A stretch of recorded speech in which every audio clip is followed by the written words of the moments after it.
you better teach yourself how to fail first. Because if you sit in failure for too long, you will never come out of it. So the first part of my success was learning how to fail properly. And then eventually, I started getting a few victories. But that's what people don't get. When you have buried yourself in such a deep hole, you better first talk about the failures you're gonna have first, and that's when that other voice comes up. It tells you we gotta do something, but it also tells you, boy, I'm not gonna lie to you, Goggins, you're in for a climb, bro. You're gonna get your ass handed to you, made fun of, the outside noise, the inside noise. Both voices are gonna be telling you to go yourself. You are in for hell, bro. I am. So I better learn to fail. And every morning you wake up, you hold yourself accountable. Make up your own mission statement. What do you want to be in life? And once you do that, now you can work with somebody to get better. You can work with yourself to get better. But until you know what you want to stand for, you will always just be sitting down. You'll never stand for anything. You have to be open-minded to the possibilities that I can do this. Once you shut your mind down to the possibility that it can be achieved, there's no way it can happen. So that's why my eyes and my body light up about things, because I know that if you're in a fight, you have to attack. You have to keep attacking. The enemy has to know he is not going to give up. You must break the soul of whatever the in front of you. That's what I realized. I was never breaking the soul of anything in front of me. So that's why I came up with a thing called Taking Souls in my book. I started to devise ways to break a soul of a human being, of an object, of whatever's in front of me. If you keep on attacking something, nothing wants to stand in front of anything that is relentless. And so whatever the next mountain that you're trying to climb is, of course it's going to be higher, but it's going to require you to go through the smaller mountains to get to that point. So, because the more able you are, the more able you realize you can become. And you will get way bigger outcomes from the things that you have, like the path that led you here, than you think you can. And so that's why since that moment where I lost everything, and then I was able to make more in the next 12 months, I realized that no work is wasted because I am the output of the work, not the outcome. Don't doubt your own ability. We've all got to deal with the enemy of doubt. I'm asking you, don't let that disease grab you by the throat. Yes, it's easy to doubt that it can happen. It's easy to doubt. We've all got fears that want to crowd in. You can go through those strenuous times. If I can make it, you can make it. Ever tried, ever failed, no matter. Try again, fail again, fail better. The world is yours. I don't look at failure as failure. I look at failure as your first, second, third, fourth, fifth attempt. I look at them as attempts. I don't look at anything as failure. Because when you're willing to try to do something, not trying is failure. That's not some after school special shit. But when you're able to go out there, there is no failure. It's attempts. Because when you're trying to do something that's bigger than you, whatever you are, whoever you are, if you're paralyzed, you're trying to walk one step and you didn't fail, motherfucker. That was your first attempt. If that's your biggest thing, that's how your mindset needs to go into everything. So I don't look at it as failure is a big word that gets people down and it gives so much power to words. I don't. I take the power right away. I didn't fail shit. If you believe it, if you really believe that you could be something, if you have that little voice in your head saying, hey, you got talent, you could do this, then follow that voice. After watching that film, I come to understand if I could work that hard every day, with being blessed with the physical tools that I have, what would my career be? And I made a promise to myself from that day that I was going to work that hard every single day. I had to stop thinking normal. I had to stop thinking normal. I can no longer be a common man walking around doing common things. This is something that I've actually relied on a little bit myself. Whenever I get to a low point where I think, why do I even bother? I just remind myself, This is where most people stop, and this is why they don't win. And this relates to another one, which is a reminder for the gladiators in the arena who feel beat up and scarred with no hope in sight. Building a business is hard. Hard feels shitty. This is what hard feels like. And this is why most people can't do it, but you can. You know, the war that you have to really fight is the war against yourself. You have to fight the war against yourself. And then it's not easy to look in the mirror and to change your own life. It's hard as hell. You have to take responsibility. You have to learn new things. You have to feel uncomfortable. Good, because discomfort is how we grow. That's how we become strong. If you run away from discomfort and resistance your whole life, you will always be weak. You know, there comes a day, man. Everyone's gonna have this day. There comes a day where being average, being mediocre is just sickening to you. It's just sickening. It makes you want to throw up. Because you've seen people with far less talent than you. As you're growing up with them, their childhood buddies, whatever else, they didn't have what you had. Yet now they're become something that you haven't. There comes that day. It's either when you're young, you know, and it strikes you on the baseball field because you're sick of striking out, or it's when you get fired from your 5th job, you know, and your wife and kids are on your ass because you don't know how to support them anymore. There comes a day where push comes to shove, where being mediocre, being like average and just burns. It sucks so much. You can't deal with it one more day, and you get off your ass and you create something that's always been there. It's always been inside of you trying to come out, but you've never wanted to unwrap it because it's too much pain and commitment. You were scared you were going to fail. You were scared if you started, you never finish it. You didn't want to tell anyone about it. You knew it was there, but you never wanted to embark on it until something hits. You get fired or somebody else gets success, remind you of what you could have been. And then the f***ing spark is born. And no matter what happens, I'm never going to be in this boat again. And you get up and you go, even if it gets knocked down, you just keep going, you're a wild man. And life has never been so sweet. It's time to unwrap the potential you can be. It's within you. It's within every single one of us. And the people that have risen to that level were no different than any one of us. It's just they believed it and they were willing to work their ass off to get it. It wasn't about the potential. It wasn't about the genetics. It wasn't about the perseverance. And it wasn't about being the hardest worker in the room. That's what got them there. And it didn't happen overnight.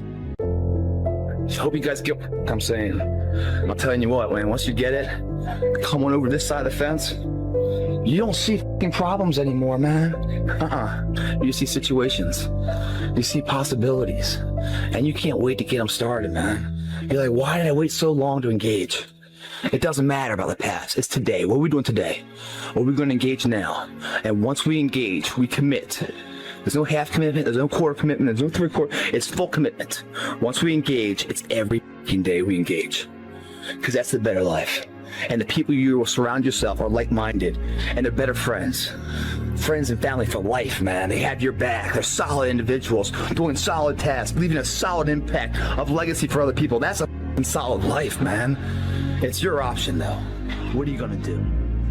This one year, my father had his shop, and he decided for whatever reason that he wanted a new wall on the front of his shop. So he tore down probably about 16 feet high and probably about 30 feet long. He just completely tore the wall down, and my brother and I had to dig a 6-foot hole. We would mix it for the foundation. We would mix in the concrete by hand. A year and a half. We were building this wall for a year and a half. Every day after school, we would come and mixing concrete, putting it in the hole, doing it, and it was just myself and my little brother. And I remember standing back, looking at that wall, saying, "There's going to be a hole here forever." A year and a half later, we laid the final brick. And my father stood back with my brother and I know he planned this. He says he didn't, but I know he had been planning this and writing this for his for the past 2 years. But we stood back, we looked at the wall, and he looked at me and my brother and said, "Don't y'all never tell me that you can't do something," and walked into the shop. Because you have to want it. You have to want to be better. A few months ago, I said that I believe that if I chose to, I could be the president of the United States. And I think as I've had a chance to intellectualize why I said that. And I think that there's a certain delusional quality that all successful people have to have. You have to believe that something different can happen. My legs are all beat down, low as me, tired, feel like shit. But guess what? I know, how about days off? One day, but not today. Hang on a second, man. You can achieve the absolute impossible. You don't need great parents. You don't need like a private school. You don't need to have this humongous GPA and all this other shit. What you need is the one thing I talked about in my book, which is straight up brutal work ethic. You have to be willing to outwork everybody in the world. From the social group I had before I quit my job, if we're going all the way like ground zero to today, I talked to no one from that time in my life compared to today. And I was absolutely miserable and unhappy and unfulfilled. And I would say that the majority of those people probably don't like me today because I changed. I didn't do what I was supposed to do. He thinks he's so fancy now, et cetera, et cetera. And I think I'm just okay with that. And so I think coming to terms with the idea that I could be absolutely rejected by everyone I know, but like me, I was more okay with that because the alternative was I didn't want to live anymore. And so obviously there's degrees and there's continuums and there's stages of where people are at with that. But as that being the taken to its logical extreme, would I rather live for them than live for me? I would rather be hated by everyone and like myself. Screamed to me the other night, "Hey Will, I want to be an actor, man. I want to be an actor just like you." You know, usually people say stuff to me like that. I'm like, "Yeah, man, you know, you do it. Give them an encouraging word." But I was just sitting here thinking, and it dawned on me, 99% of people that say stuff like that are not willing to do what it takes to make their dreams come true. The Marines have a saying, everybody wants to go to heaven, but nobody wants to die. And that's just real. At the center of bringing any dream into fruition is self-discipline. You know, something as simple as food and eating. It's not about your body as much as it is about your mind. It's getting command of your mind to be able to choose actions that are in your own best interest. Every day, we are choosing shit that's not in our own best interest, right? So if the world is attacking you and the world wants to fight you and the world's trying to hold you down, so you're gonna kick yourself in the balls? So you're gonna stop yourself from getting what you dream. Self-discipline is the center of all material success. You cannot win the war against the world if you can't win the war against your own mind. I tell you, the harder and harder you work in here, the harder and harder it becomes to accept failure out there. Second place isn't an option anymore, guys. The more you give it in here, the more you get out there. Why would you not want to give it at all? What else are you gonna do? You come here and kill it right now? Or stay home on the couch? You know, watching the life pass by. I know it sounds like habitual what I say all the time, but sometimes you got it ingrained in your head. What else would you be doing right now? Taking the time off? Or taking the time to get ahead? It's just, that seems so simple to me, that solution, the choice is there. If it doesn't seem so easy to you, it's because you don't believe in yourself. You believe in yourself, you want to be in here killing it. Because it's giving you that much more of a chance because you believe you can become that. The people that don't come in here because they're tired of stuff are people that don't believe in themselves. That's why they don't see the asset of being in the gym to grow. They see it as a waste of time because they don't believe they can ever get there. So therefore, why take the precautionary steps to sharpen and hone the arsenal to really go to battle? Because they don't even want to go to battle because they know they're going to lose. I'm answering your questions. Every question I'm answering it. I'm with you. But in the back of my mind, all I'm thinking about is all the times I could have won those matches that I lost by not bringing my best mindset. You're haunted by all the opportunities that you missed by not bringing your best at that time when you could have won, but you didn't win because you allowed life to interfere with that one shot. When you're sitting there getting ready to serve for the match, and your mind is not thinking about where that ball placement needs to be, but it's thinking about your family this, or this at work, or that at work. That's greatness. Greatness is your recall on every single shot that you missed throughout a 20-some year career. Every shot, you can go back and say, I was here. This person was in the red shirt there. Greatness is being so aware of the time of life in the second that went by, and you can recall it like it was yesterday. Greatness is being able to go back there, not making that same mistake again, and being haunted by it. Say the emotionally immature man seeks out motivation to do something hard one time. The emotionally mature man uses discipline to do something hard 1,000 times.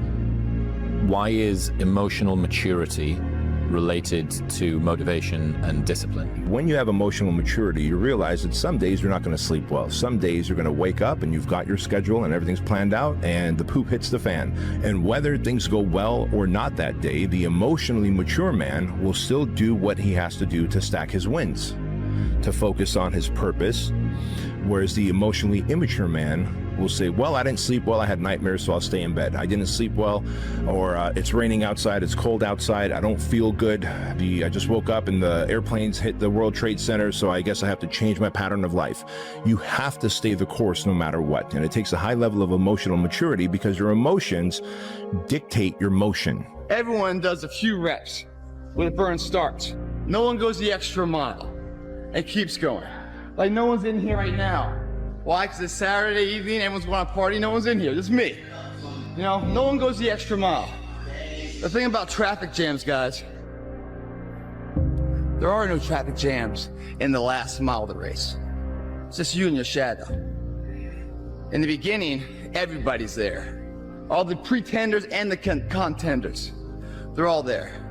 But the last yard of life, the last mile of the journey, ain't nobody but you and your shadow. Traffic jams don't exist that far, because everyone else has already given up. That's what I like too, the mental concept. I'm going that far. I love the physical high of the burn being released. I love the mental high that I can prove myself. I love the mentality that I'm defeating my competitors silently where they don't even know it. They're out partying, I'm out here getting ahead. Strength, leadership, power, authority, guidance, patience are God's gift to us as men. We have to cherish that, not abuse it. I prayed this morning to be a better listener. Didn't work so well. We're human. You get back up. Yes, I've been high up on the mountain. I've been blessed. But that's a slippery slope. Yeah. And it's lonely up there. Yeah. You know, people don't know that side of it. We did not come this far to just break down and lose now. I'm a winner. I'm going to win. True desire in the heart, that itch that you have, whatever it is you want to do, that thing that you want to do to help others and to grow and to make money, that desire, that itch, that's God's proof to you, sent beforehand already to indicate that it's yours.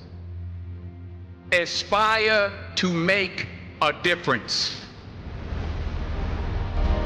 You are what you are in the world. I think there's one or two things. Either you're somebody,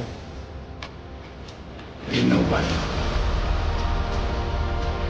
Never give up. Without commitment, you'll never start. But more importantly, without consistency, you'll never finish. It's not easy.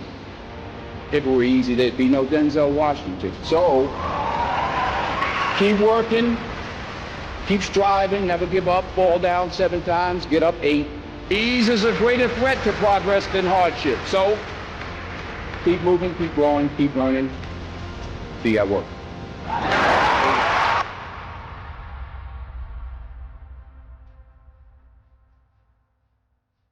while it may be frightening, it will also be rewarding. So you got to get out there. You got to give it everything you got, whether it's your time, your talent, your prayers, or your treasures. Because taking risk is not just about going for a job. It's also about knowing what you know and what you don't know.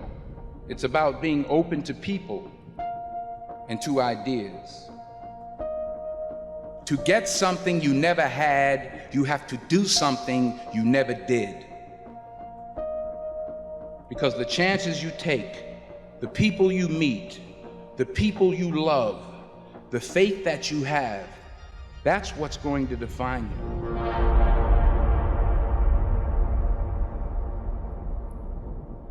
I found that nothing in life is worthwhile unless you take risks. Nothing. Nelson Mandela said, "There is no passion to be found playing small and settling for a life that's less than the one you're capable of living." Now, I'm sure in your experiences in school and applying to college and picking your major and deciding what you want to do with life, I'm sure people have told you to make sure you have something to fall back on. Make sure you got something to fall back on, honey. But I never understood that concept, having something to fall back on. If I'm going to fall, I don't want to fall back on anything. I want to fall forward. I figure at least this way I'll see what I'm going to hit. Fall forward. This is what I mean. Reggie Jackson struck out 2,600 times in his career, the most in the history of baseball. But you don't hear about the strikeouts. People remember the home runs. Fall forward. Thomas Edison conducted 1,000 failed experiments. Did you know that? I didn't know that. Because the 1,001st was the light bulb. Fall forward. Fail big. Today's the beginning of the rest of your life, and it can be very frightening. It's a new world out there. It's a mean world out there, and you only live once. So do what you feel passionate about. Take chances professionally. Don't be afraid to go outside the box. Don't be afraid to think outside the box. Don't be afraid to fail big, to dream big. But remember, dreams without goals are just dreams, and they ultimately fuel disappointment. So have dreams, but have goals. Life goals, yearly goals, monthly goals, daily goals. I try to give myself a goal every day. Sometimes it's just to not curse somebody out. Simple goals, but have goals. And understand that to achieve these goals, you must apply discipline and consistency. In order to achieve your goals, you must apply discipline, which you have already done, and consistency every day, not just on Tuesday and miss a few days. You have to work at it. Hard work works. You'll never see a U-Haul behind a hearse. I don't care how much money you make, you can't take it with you. The Egyptians tried it. They got robbed. That's all they got. You can't take it with you. And it's not how much you have. It's what you do with what you have. We all have different talents. Some of you will be doctors, some lawyers, some scientists, some educators, some nurses, some preachers. The most selfish thing you can do in this world is help someone else. Why is it selfish? Because the gratification, the goodness that comes to you, the good feeling that I get from helping others, nothing's better than that. Well, one or two things, but nothing's better than that. Not jewelry, not big house I have, not the cars, but it's the joy. That's where the joy is in helping others. That's where the success is. And anything you want good, you can have. So claim it. Work hard to get it. When you get it, reach back. Pull someone else up. Each one, teach one. Remember, just because you're doing a lot more doesn't mean you're getting a lot more done. Remember that. Just because you're doing a lot more doesn't mean you're getting a lot more done. Don't confuse movement with progress. My mother told me, she said, yeah, because you can run in place all the time and never get anywhere. So continue to strive, continue to have goals, continue to progress.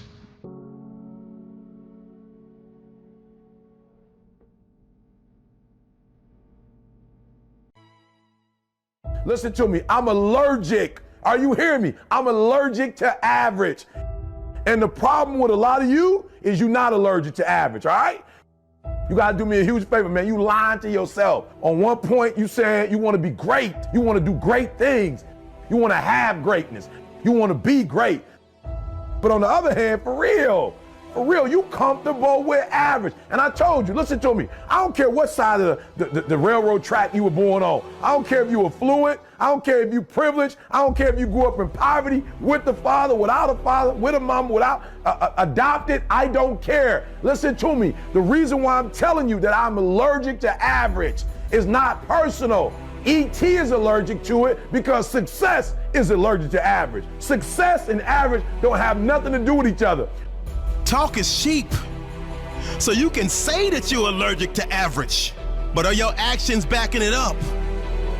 You gotta show the world that you mean business. You gotta show the world that you come to take action.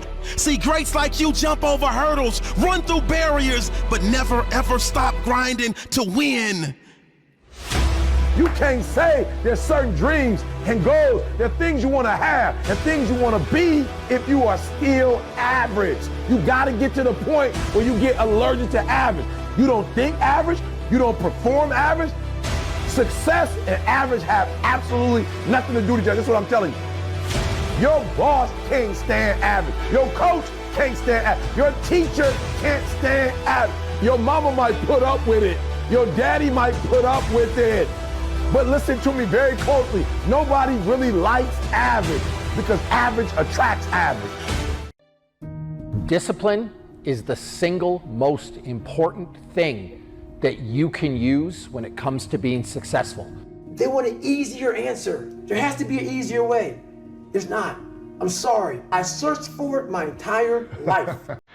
Motivation is fleeting. No one wakes up motivated every single day. The key to success that you're looking for, the thing that's going to make your dreams come true, is simple discipline. Every person needs to be their own hero. You need to be the hero of your own story. Nobody's coming to save you. Nobody's coming to help you. You have to suffer a little bit. You have to put yourself in a state of discomfort. Growth shouldn't be easy. Stop looking for shortcuts. Stop looking to make things a breeze. You've got to learn to suffer. You've got to put yourself in a bit of an uncomfortable position. And if you can do that, then the results that have eluded you, you'll start to see them. There's no such thing as a free lunch. There's no magic pill. And there are no 3 easy payments of $9.99. If you want something, if you want to be good at something, you want to accomplish something, you've got to put in the time. If you want to be good at something, you've got to do it every day. Like we look at people like LeBron James. Why is he good at basketball? Because he does it every day. You look at Wayne Gretzky in hockey, because he did it every day. And so my number one piece of advice to people, if you want to be good at something, whatever that thing that you desire is, whatever your passion is, do it every single day. That's the real secret to success. And so this idea of doing something every single day, just do the thing every day and be 100% present. Focus on the process. Don't focus on the end result. Again, if you show up, if you're all in, and do that day after day after day, rewards will come. You write in the book, There is no faith and no courage and no sacrifice in doing what is expedient.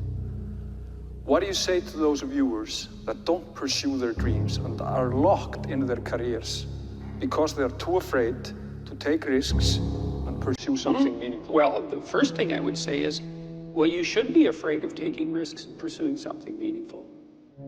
But you should be more afraid of staying where you are if it's making you miserable. You're paying a price by sitting there being miserable. You might say, well, the devil I know is better than the one I don't. It's like, don't be so sure of that. The clock is ticking. Yeah, and if you're miserable in your job now and you change nothing, in 5 years, you'll be much more miserable and you'll be a lot older. But isn't it a luxury to pursue what is meaningful? Our viewers have mortgages, they have children, they have payments and loans. It's a luxury to pursue because we lack the resources. Well, I don't remember now, I'm not talking about what makes you happy. It's a luxury to pursue what makes you happy. It's a moral obligation to pursue what you find meaningful. And that doesn't mean it's easy. It might require sacrifice. If you need to change your job too, let's say you have a family and children and a mortgage, you have responsibilities. You've already picked up those responsibilities. You don't just get to walk away scot-free and say, well, I don't like my job, I quit. That's no strategy. But what you might have to do is you think, well, this job is killing my soul. All right, so what do I have to do about that? Well, I have to look for another job. Well, no one wants to hire me. It's like, okay, maybe you need to educate yourself more. Maybe you need to update your curriculum vitae, your resume. Maybe you need to overcome your fear of being interviewed. Maybe you need to sharpen your social skills. Like, you have to think about these things strategically. If you're going to switch careers, you have to do it like an intelligent, responsible person. That might take you a couple of years of effort to do properly. We're built for struggle, us human beings. We're built to contend with the world. We're built to contend with reality. You want a challenge, and the best way that you can take on a challenge, because a challenge fortifies you. So you don't want to be secure, you want to be strong. And you get strong by taking on optimal challenges. And so you lay out your destiny in the world, and you take the slings and arrows of fate, and you make yourself stronger while you're doing so. And you might fail, and fortune might do you in, but it's your best bet. And, you know, people have extracted unbelievable successes out of catastrophic failures. And I'm not saying that in a naive way. I know perfectly well what happens to people. You know, you're doing fine in life and then you get cancer. And then 6 months later, you're dead. And all the heroism in the world isn't going to save you at that point. But that's not the point. That's not the point. Life is bounded by mortality. But that doesn't mean that you don't get out there and contend. And you develop by contending, and you minimize the net amount of suffering in the world. And that's something, man. That's something to do.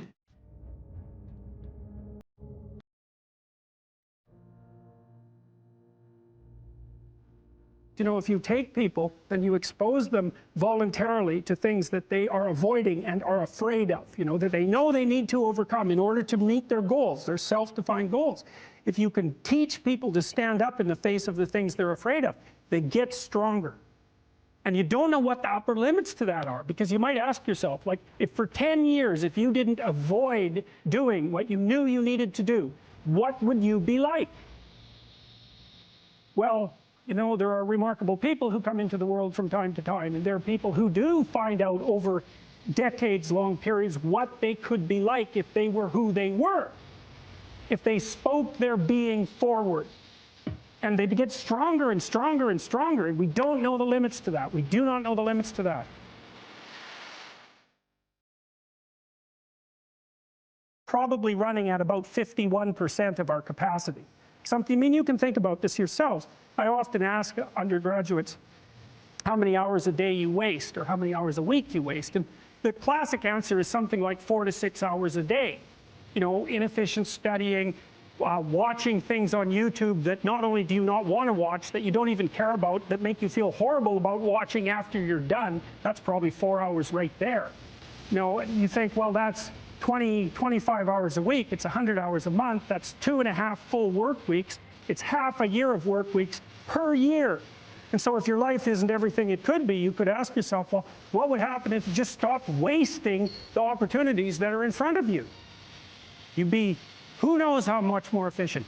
10 times more efficient, 20 times more efficient. That's the Pareto distribution. You have no idea how efficient people get. It's completely, it's off the charts. It's not so obvious to me that people would take the meaningful path. Now, when you say, well, nihilists suffer dreadfully because there's no meaning in their life and they still suffer, yeah, but the advantage is they have no responsibility. So that's the payoff, and I actually think that's the motivation. Say, well, I can't help being nihilistic. All my belief systems have collapsed. It's like, yeah, maybe. Maybe you've just allowed them to collapse because it's a hell of a lot easier than acting them out. And the price you pay is some meaningless suffering, but you can always whine about that and people will feel sorry for you. If you live a pathological life, you pathologize your society. And if enough people do that, then it's hell. Really, really.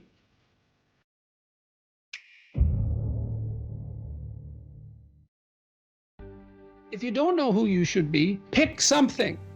Pick something. Pick something that would be an accomplishment. Even do it somewhat arbitrarily, because you know, maybe you have too many choices, you don't know what you're interested in. Start somewhere, aim at something, do it. Maybe it's a 6-month certificate at something. Maybe it's an online course. Whatever. Pick something. Work hard at it. See what happens. What'll happen is, well, you'll get more disciplined as a consequence of the work, and so that'll make you a somewhat different person. But also, as you work on it, you'll figure out in more detail why it's for you or why it's not. And then when you make the next decision, you'll be more informed. That's how a self-correcting cybernetic system works, essentially. You establish an aim and you move towards it. As you move towards it, you gather information. That may shift your aim, but you have to move towards the aim. So in essence, even if you don't accomplish what you set out to do, that the lessons along the way, that is the higher lesson at some level.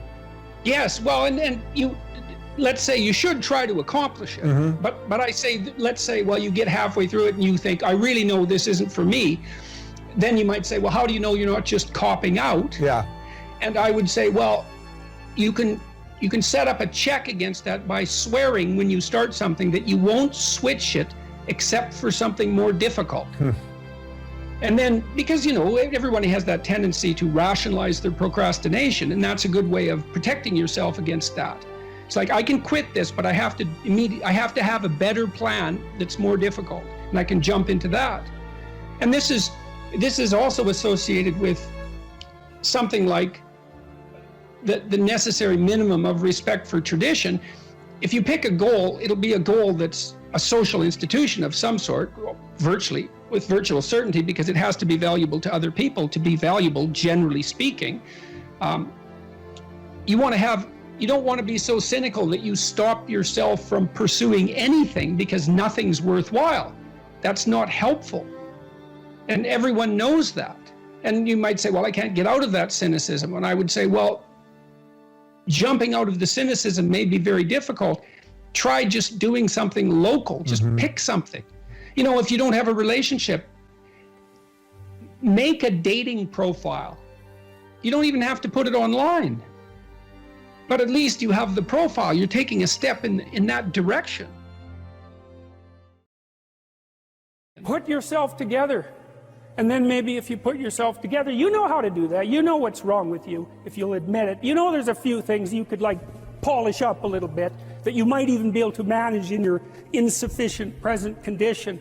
And so you might shine yourself up a little bit, and then your eyes will be a little more open, then you can shine yourself up a little bit more, and then maybe you could bring your family together instead of having them be the hateful, spiteful, neurotic, infighting batch that you're like doomed to spend Christmas with. So then you fix yourself up a little bit, and then you got to figure out, well, can you figure out how to make peace with your idiot brother? And probably not, because he's just as dumb as you, so how the hell are you going to manage that?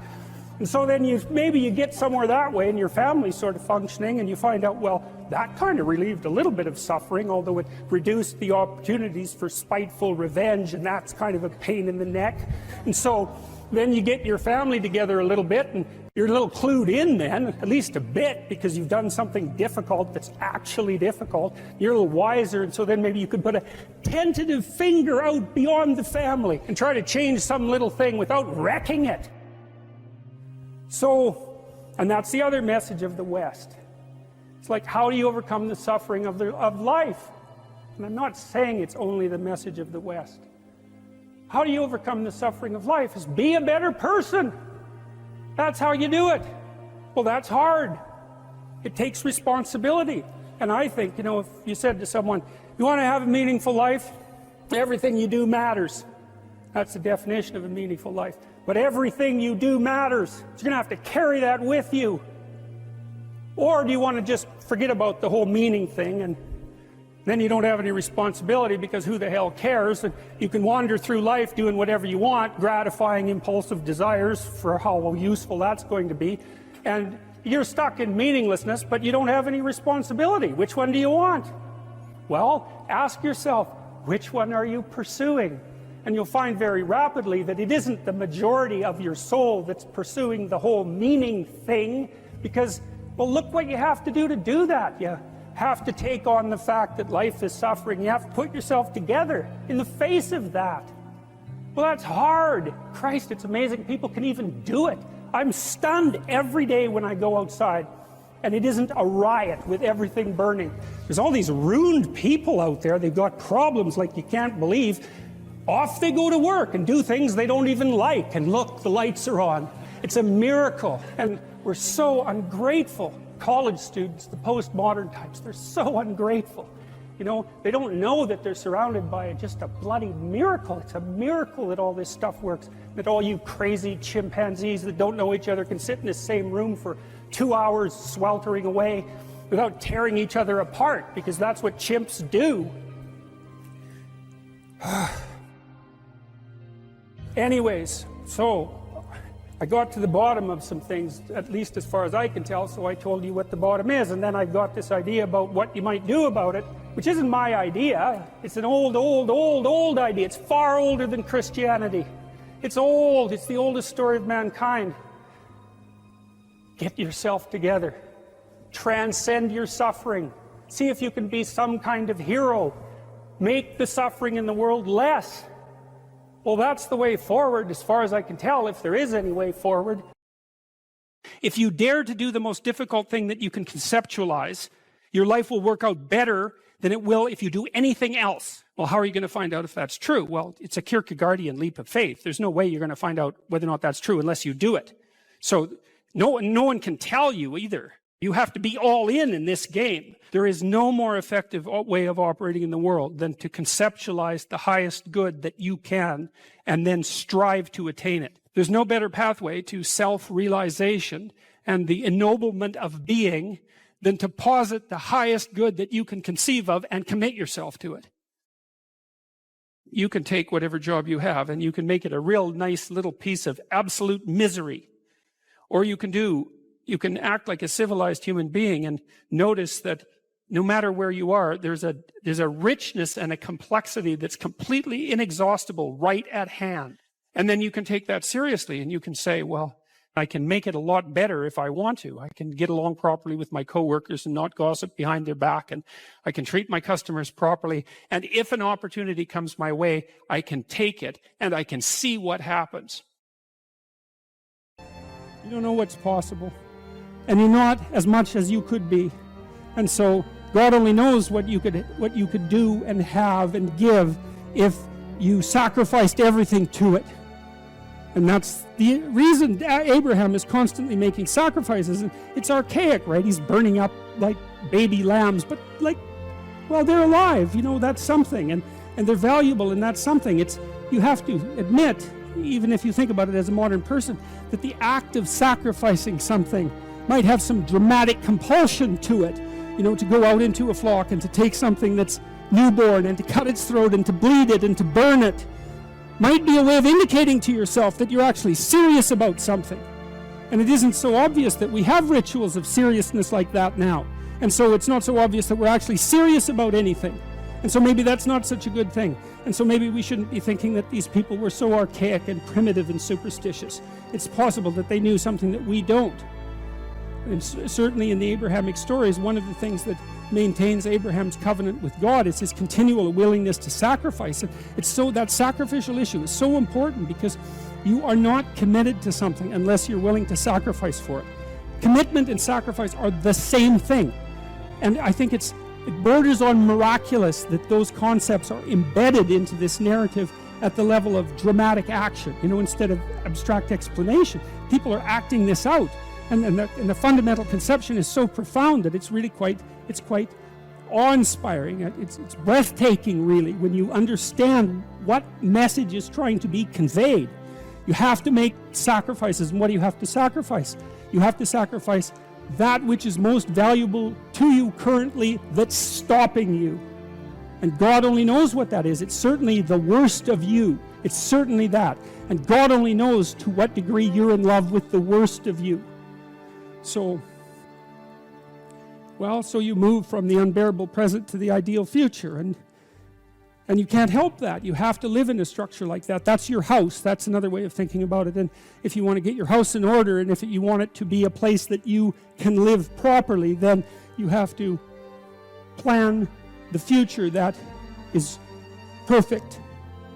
And then I think, well, what does that mean? And it means it's good for you, right? And one of the things that I do all the time with my clinical and consulting clients is try to figure out what would be good for them. But we do more than that. We try to think, okay, well, how can we set this up so it's really good for you, and that all the side consequences of that are things that are good for other people. And so, because people are often also timid about trying to get something that's good for themselves because they feel that it's selfish or that they don't deserve it. So we set it up so that, well, look, we're going to set it up so that it's plainly obvious that this will not harm the structure of the universe. For you to have what you need and to do it in a way that's of benefit to other people. There's no downside to that.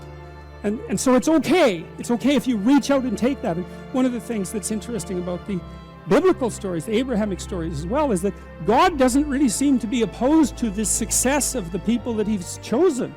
What happens to them is as they progress through their journey is they get larger flocks, and they get more authority, and they get life more abundant. That's what happens. God doesn't seem to be a miser in the Old Testament. It's like if you put in the effort and you accept the covenant and you make the sacrifices, then you get to be successful, and maybe successful beyond your wildest dreams. And that's actually seems to be okay with God, and that's pretty cool given that that general notion of. But again, it seems to me that that's very good news, and that you also don't have to be perfect in order to have that happen.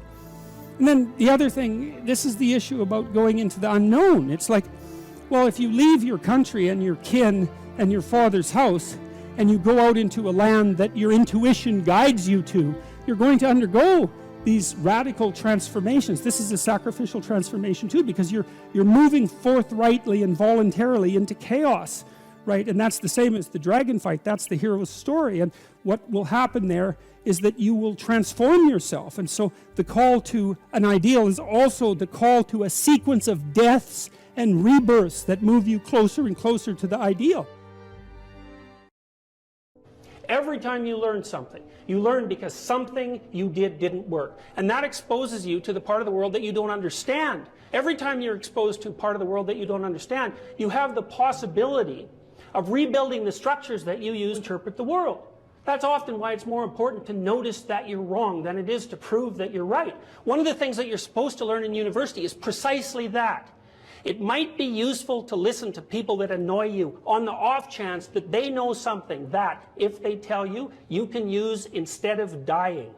Talking to people who agree with what you say is like walking around in a desert. You already know everything that they say. The reason you're associating with them in that situation is so that they never say anything that challenges you, because you're afraid that if you go outside of what you understand, that you won't be able to tolerate the chaos. But it isn't the case. People have an unbelievable capacity to face and overcome things they don't understand. And not only that, that's essentially what gives life its meaning. The Buddhists say life is suffering. And you think, well, if that's the case, why bother with it?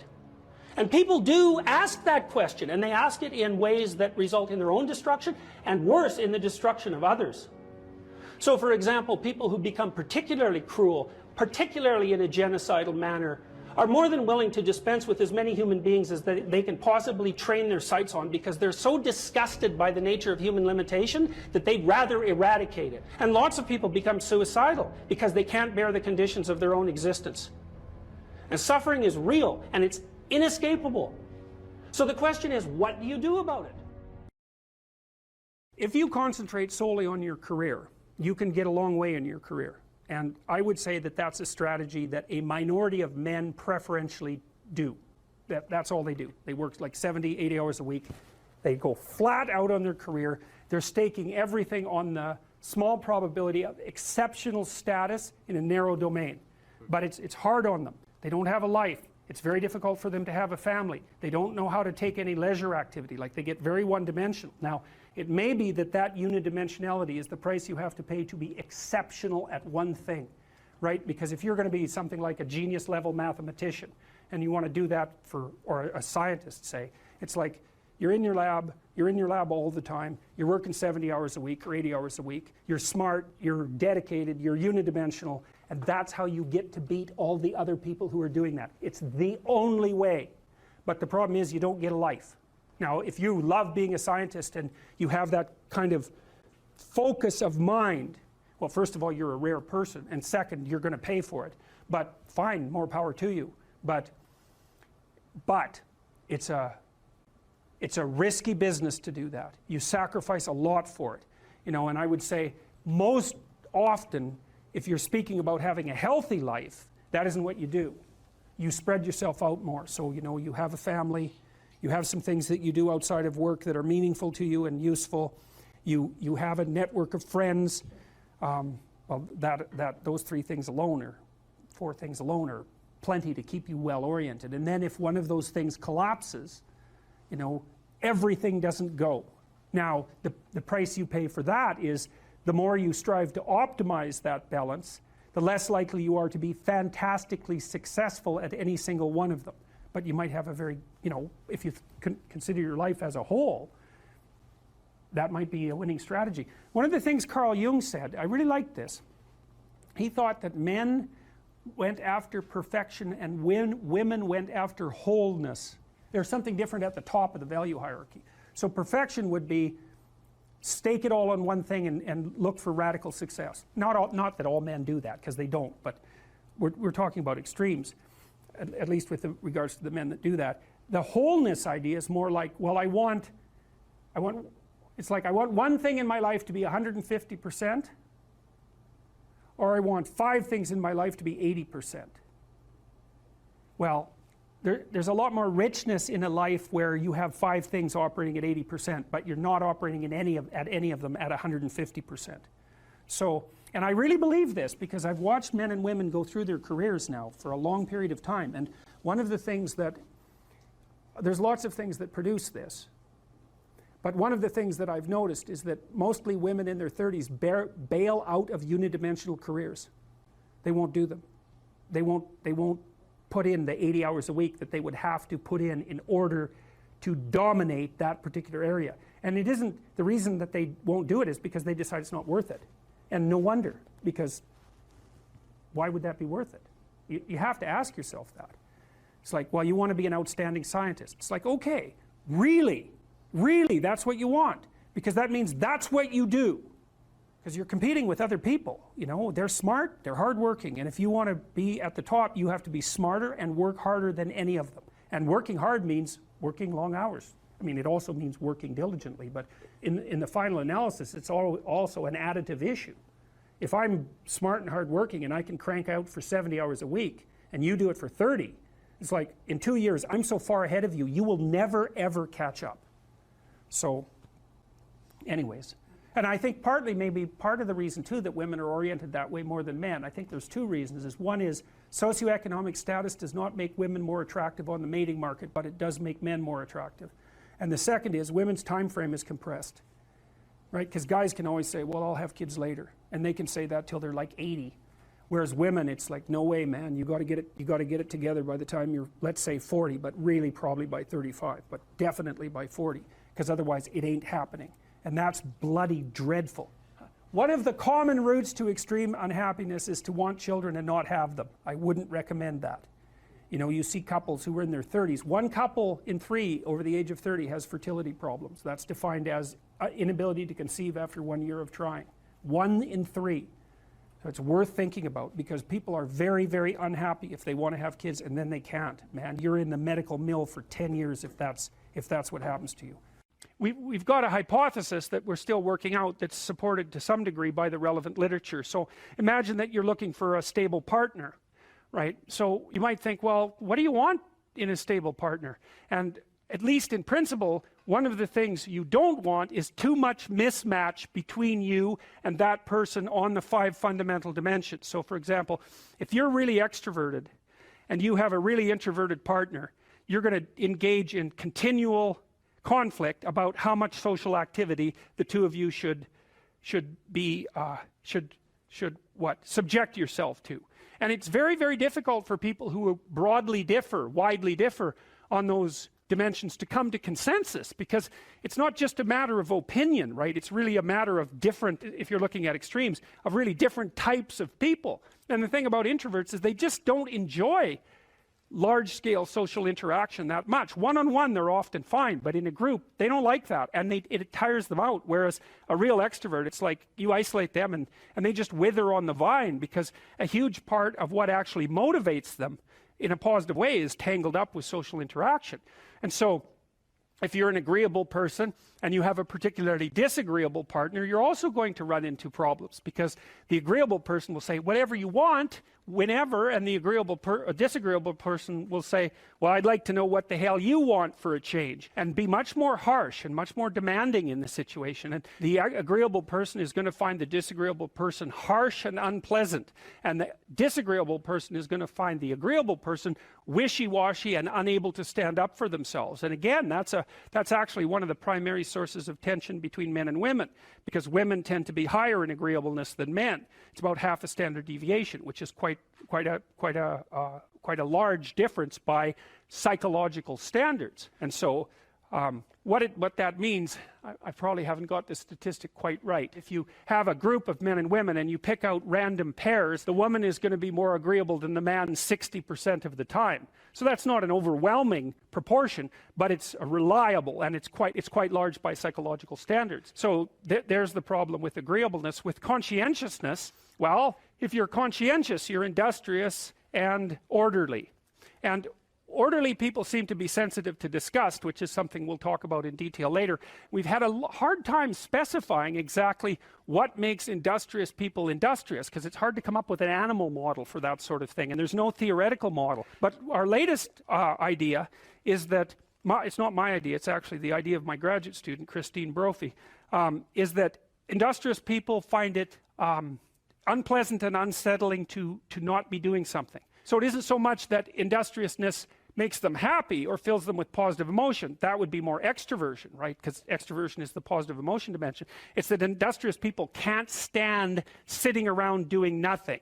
And this is speculation, but human beings are obviously always engaged in the exchange of labor, especially the reciprocal exchange of labor. And you can imagine that in a community where everyone knows everyone, the people who work hard are going to be pretty irritated on a fairly chronic basis with the people who are completely unproductive. And my suspicions are that plenty of people who were completely unproductive in the history of the evolution of our species were wiped out by people who were unhappy with their lack of productivity. And so I think, generally speaking, human beings have this sense of ethical obligation with regards to one another to share labor.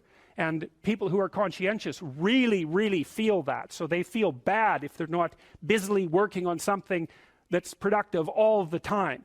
And so the advantage to being with someone conscientious is, well, they're going to work like mad. But the disadvantage is they're going to work like mad. So, if you're looking for a partner that you want to relax with or have fun with, or who isn't uptight, then a conscientious person is probably not a very good choice. On the other hand, if you're a conscientious person and you're living with someone who's really unconscientious, that's good, because they might be able to help you relax, but you're not going to be happy with them because they don't work nearly as hard as you do. But even worse, on the orderly dimension, some of you have had roommates, and maybe you're more orderly than your roommate. What does it mean? It means you're annoyed by mess before they are. And you don't have to be annoyed by mess much before your less orderly roommate for you to be the one that's always running around picking things up. And so actually, one of the things that's emerged from the psychometric analysis is that women are slightly more orderly than men.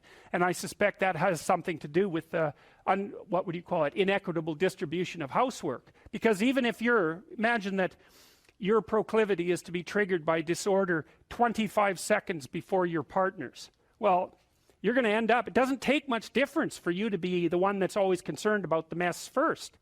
So anyways, and so if you're a really orderly person and you live with a disorderly person, well, good luck getting along with them. They're going to regard you as like uptight and over concerned with details and unwilling to relax, that's for sure. And they're going to regard you as, well, just a bloody mess. And how can anyone possibly live with someone like you? And so another reason why it's useful to understand your personality is because I think it gives you a better crack at finding someone that you can actually live with over the long run. And I don't think you want to live with someone who's exactly like you, because then both of you have the same strengths and weaknesses. And there's a bit of a problem there, right? Because maybe an agreeable person can use a bit of a disagreeable person around them to balance each other out, and vice versa, right? So we don't understand the optimal balance for long-term thriving in a relationship, but I think we do understand the fact that if you're too different in your traits, that where you're different is going to constitute a chronic source of conflict.